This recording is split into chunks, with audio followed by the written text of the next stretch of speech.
रामधारी गुप्ता प्रतिलेखन संख्या 1516। अध्यक्ष जी, किसी भी देश की विदेश नीति अपने में कोई स्वतंत्र नीति नहीं होती है, वरन वह किसी देश की आंतरिक नीति को स्पष्ट करती है। उदाहरण के लिए हम अमेरिका को ले सकते हैं। उसने अपने यहाँ अधिक अन्न पैदा किया और जब उसके पास अनाज फालतू बच गया तब वह अपने बकाया अनाज की बिक्री के लिए ऐसे देशों की तलाश करने लगा जो उधार पर माल ले सकते हों।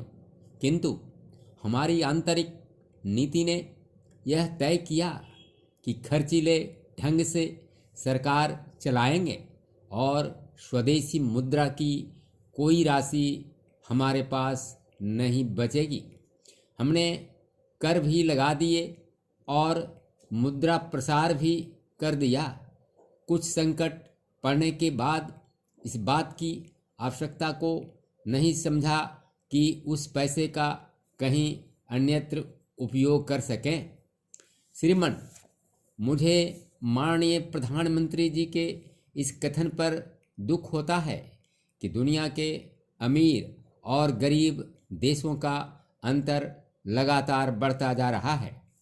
मैं उनसे यह पूछना चाहती हूँ कि भारत की विदेश नीति ने उस अंतर को घटाने की क्या कोशिश की है?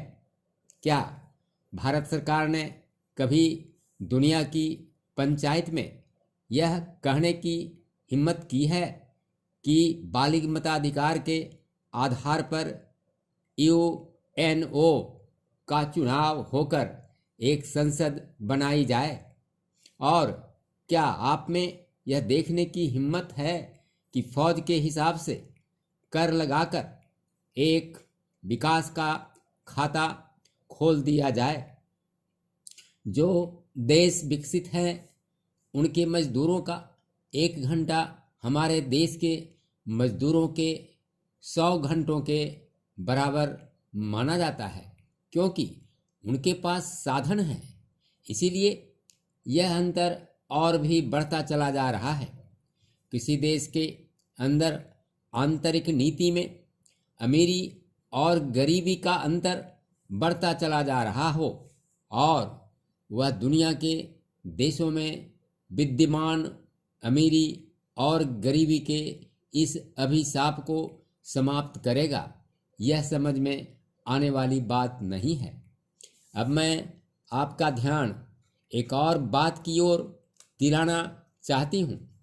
पूर्वी जर्मनी को मान्यता देते हमें परेशानी होती है, इसलिए कि शायद पश्चिमी जर्मनी को बुरा लगे, लेकिन पश्चिमी जर्मनी ने तो अपनी रक्षा का भार दूसरों पर छोड़ दिया है। उसने अपनी पूरी शक्ति इस बात पर लगा दी है कि अधिक से अधिक उत्पादन किया जाए। आपने जो समय दिया उसके लिए मैं आभार प्रदर्शन करता हूँ और आपका धन्यवाद करता हूँ। अध्यक्ष जी, जिस समय पाकिस्तान ने भारत पर हमला किया था उस समय उन्होंने देश की रक्षा के लिए महत्वपूर्ण कार्य किया था। इसके साथ ही मैं मंत्री महोदय को यह भी स्मरण दिलाना चाहता हूँ कि शायद उन्होंने इस पर ध्यान नहीं दिया कि इस बार जो राष्ट्रीय पुरस्कार मिले हैं उनमें रेलवे प्रशासन को केवल 2 ही प्राप्त हुए हैं, जबकि मैं ऐसा मानता हूं कि हमारी सेना के बाद अगर किसी ने युद्ध काल में सराहनीय कार्य किया है तो वह रेलवे प्रशासन अथवा रेलवे कर्मचारी और अधिकारी हैं। इसलिए उनके मनोबल को बनाए रखने के लिए और उनको प्रोत्साहित करने के लिए रेल मंत्री को इस बात पर भी ध्यान रखना चाहिए और इसका प्रयास करना चाहिए कि जो भी इस तरह के प्रोत्साहन मिले उनमें रेलवे का विशेष ध्यान रखा जाए। रेल मंत्री महोदय ने अपने वक्तव्य में भी रेलवे कर्मचारियों की प्रशंसा की है या उनको प्रोत्साहन दिलाया है, लेकिन यह प्रोत्साहन शांति काल में भी बना रहना चाहिए। रेलवे ने युद्ध काल में जो काम किया है वह तो देश की रक्षा का महान उद्देश्य था, लेकिन उसके बाद देश के निर्माण में या गरीबी मिटाने के लिए जो युद्ध होता है उसमें भी प्रत्येक रेलवे कर्मचारी का मनोबल उसी तरीके से बना रहे। इसके लिए भी रेल मंत्री महोदय को कुछ कदम उठाने की आवश्यकता है। मैं ऐसा मानता हूँ कि वह किसी भी तरीके से करें, उनका तरीका कुछ भी हो, लेकिन उनको यह करना चाहिए कि जितने भी रेलवे कर्मचारी हैं, जो भी रेलवे को मुनाफा हो उसमें वह साझेदार हों।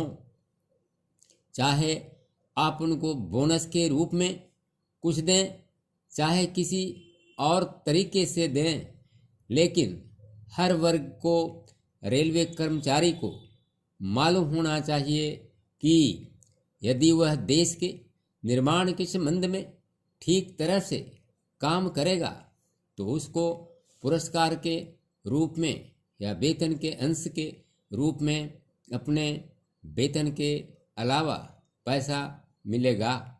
इसी प्रकार इस संबंध में मैं एक और सुझाव देना चाहता हूँ।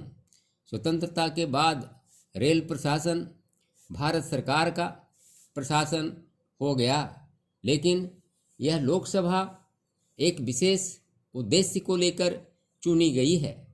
यह उस कार्यक्रम का एक नमूना ही है। गांधी जी ने जीवन के सभी पहलुओं पर प्रकाश डाला था। धन को वे संयम से व्यय करने के हक में थे।